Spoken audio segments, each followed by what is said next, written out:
Hey, I wanted to share a story. I'm going to try to make it as fast as possible.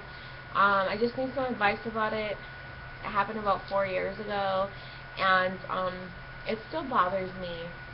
So if anybody knows anything about the law or says anything to say, it'd be really great. This story is kind of emotional or whatever, but I'm not going to cry or anything. But it was really difficult for me to handle once the situation was over with. But anyway, so I went to Milwaukee. It was like January 2nd of like 2010, and anybody that's from Marquette, Michigan, or the UP,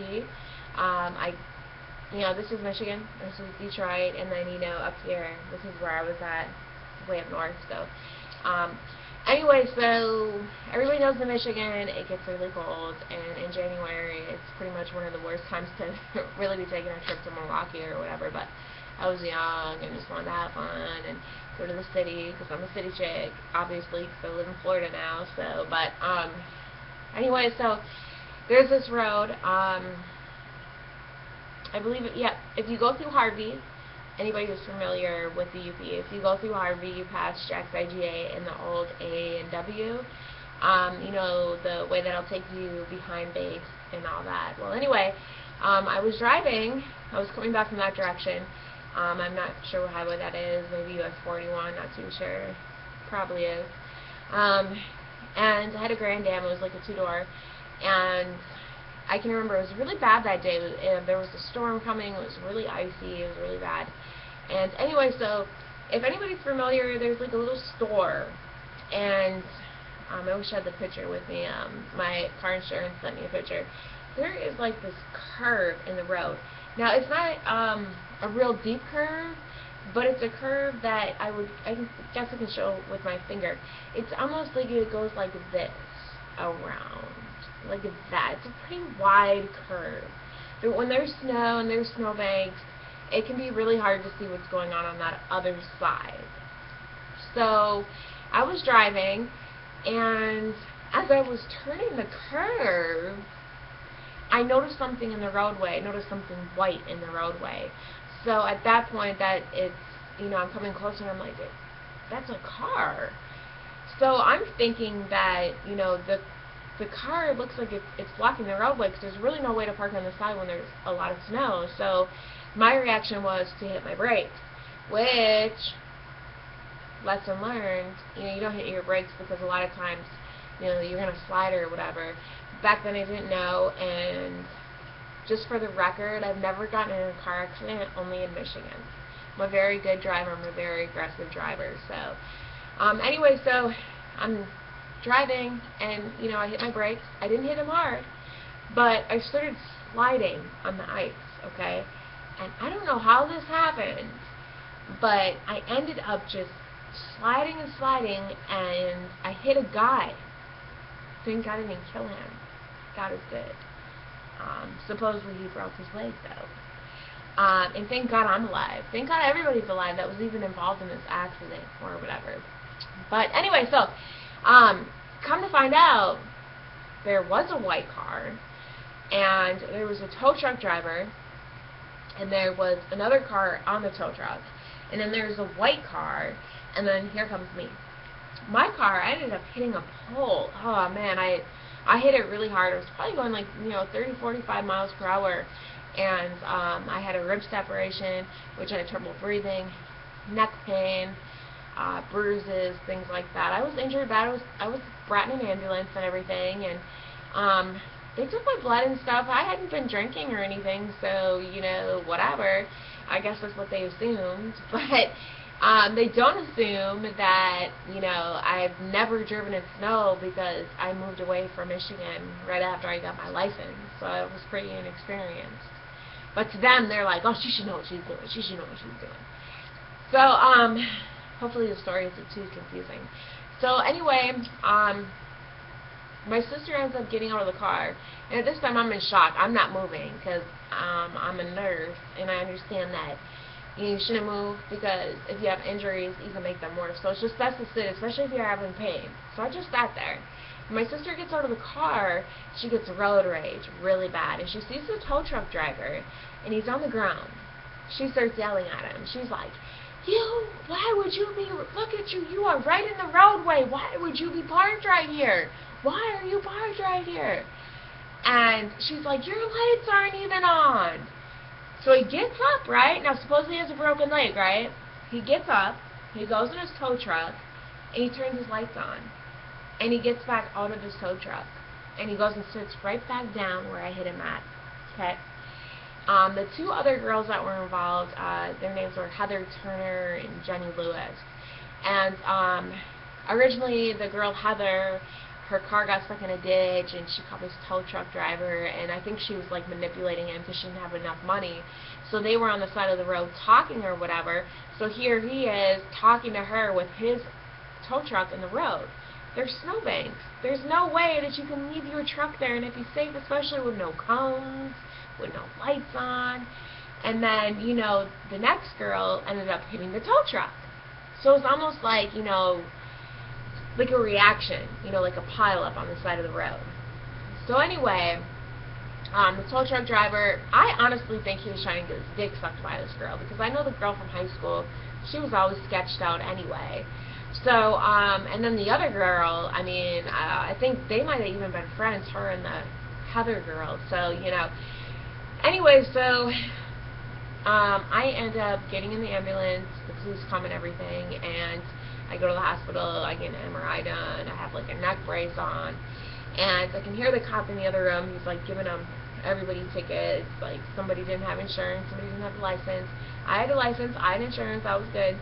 And then, you know, cops never came in, they got my statement, and that was it, and I went home.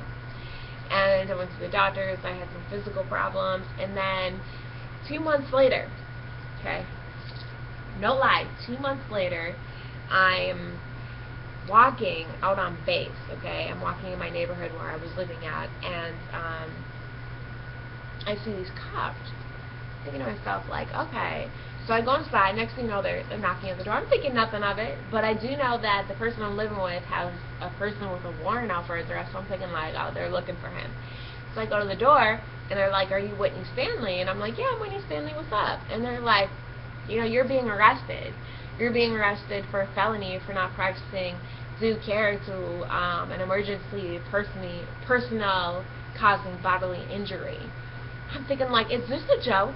This is a joke, right? I'm like, I gotta go to work tomorrow, and I have a puppy. I have like a 7-week-old pit bull that's actually like laying right over here. You can see him. I'm like, and nobody's even here. My boyfriend has my phone. He has my money. Like, are you serious right now? So anyway, they're like, yeah. They put me in handcuffs. They arrested me. It was like a 10-minute drive to the jail, and I'm crying. I'm like, dude, I gotta go to work. What is this about? Are you serious?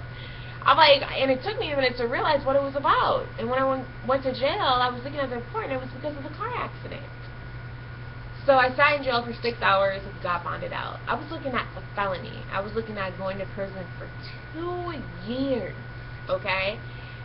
Just to remind you, this accident was because of a tow truck driver who was parked in the roadway, who was helping a girl out who did his job incorrectly, didn't have his lights on, didn't have any cones out. Another girl ended up hitting the back of his tow truck, and then I came around the corner, and I ended up swerving and hitting the guy because I saw all this stuff happening in front of me. So anyway, I get bonded out, I get a court-appointed lawyer, and the court-appointed lawyer is sitting there telling me, Whitney, this is complete bullshit. This is complete bullshit. I agree with you. I cannot believe this. I had numerous people telling me, oh, are you serious? They put me in the newspaper, they made an example of me, and because Marquette, Michigan is so small, and because I had a record there when I was young, when I was a juvenile, I used to run away and stuff, I honestly believe they made an example out of me because they're like, look, she's back home, let's get her, let's get her. So I ended up going to court, and I will tell you, I wanted to plead not guilty, but when my lawyer went in the courtroom and he was asking the judge, Judge Solka, that's his name. Thanks, Judge Solka. I think you need to retire because I just had you again for family court and you totally screwed that up. Anyway, let's not get into the whole Judge Solka thing. Anyway, he like was denying everything that my lawyer wanted. He wanted an accident reconstruction. He denied it. He denied everything. So I was like, you know, at that point, it was like, my mom was like, you know, I mean, you live in a small town, I mean, they might convict you, you know, so if you don't do something, you know, if you basically, if you plead not guilty and they take it to trial, which I wish I would have, because they would have never took it to trial and things would have been dropped. That's what I believe. But I didn't want to take the chance. So, anyway, they ended up charging me with reckless driving, and I had to pay $1,000 in court fees. I was on probation for a year, which was basically unsupervised. I did tons of community service because I wasn't working and I was going to college at the time. And when I finally got the police reports, which I still have them, both of the females lied in the police reports. And they said that me and my sister had gotten out of the car and started yelling at the tow truck driver. Completely false. My sister was yelling at him, and I told her to get back in the car and to stop doing that. I couldn't believe, I think that these two girls, there was something going on, and I'm not sure what it was, but they got together, and they did something. They manipulated the situation, and they knew because of my name that they could do it and they could get away with it. So anyway, any advice would be great. You know, I've always thought about like maybe getting a lawyer. I think I did plead no contest, and I also pleaded no jail time. So I'm not sure if I can like bring it back up or whatever.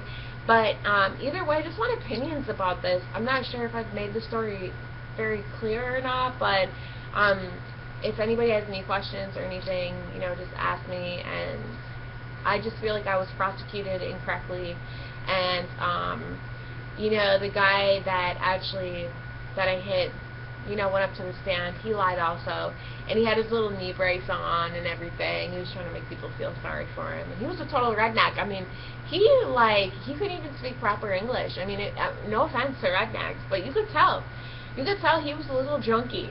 You know what I mean? Like, seeing a little girl, like the girl that, you know, got her car in the ditch, had no money, was calling daddy up, you know. You could tell he was the type of guy that said, hey, just suck my dick, you know, call it even. So, you know, anyway, any advice would be great. I am really looking forward one day to seeing this girl, especially Heather Turner, because I grew up in the same neighborhood as her, and I was quite disappointed in her, and I don't know why she did it. So, and Jenny Lewis, too. I'm looking forward to that as well. So, anyway, so if anybody has any advice, it would be great. Thank you.